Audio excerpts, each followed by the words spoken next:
একটা জীবন, বুঝলেন তো? একটাই জীবন।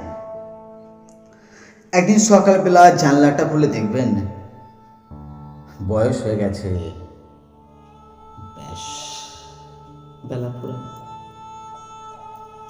দুদিন আগে দেখা মেঘিনী চারাটা কবে যেন বিক্ষোভে বিদ্ধ হয়ে এসেছে, তাকে কাটতে লোক এসেছে বাড়িতে। পাড়ার বড়দিদিদের বান্ধবীদের দল বে করে কোথায় কোথায় চলে গেল সব। সারাবেলা কাস্ত যে বৃদ্ধ লোকটা, তাকে সবাই মিলে কাঁধে করে নিয়ে চলে গেল। সত্য পৌঁছাটা লাজুক ছেলেটা ঘর ছাড়লো, পাড়া ছাড়লো, ইউনিভার্সিটিতে গিয়ে আর ফিরল না কোনোদিন। বাবার হাতের দিকে তাকিয়ে একদিন চমকে উঠলেন। এত বয়সের ছাপ, এত কুঞ্চিত চামড়ার তল, কবে জমলো এসব?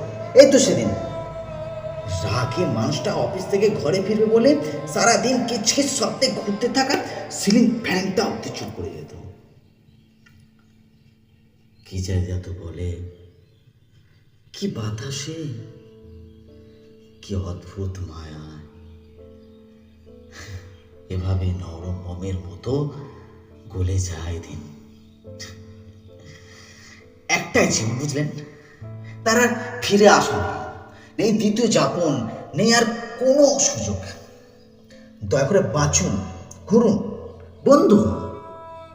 দার্জিলিংয়ের মেঘে বসুন এক সন্ধ্যায়, কাঞ্চনজঙ্ঘায় রাখুন চোখ, একটা নরম কাঁথা গায়ে জড়ান।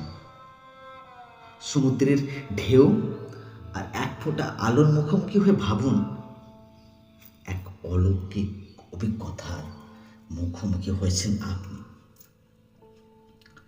হৃদয় প্রসারী ক্ষুদ্র দুঃখ সব তুচ্ছ করাই যায়। একটা জীবন, বুঝলেন তো? একটা জীবন। তাই বলবো সবাইকে একটা জীবন উপভোগ করুন, আনন্দ করুন। হ্যাঁ, আধ্যাত্মিকতা থাকতে হবে আমাকে, নাহলে তো আপনি শেষে ঘটিটা ভারী বসবেন।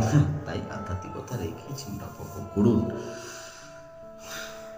জীবন একটা।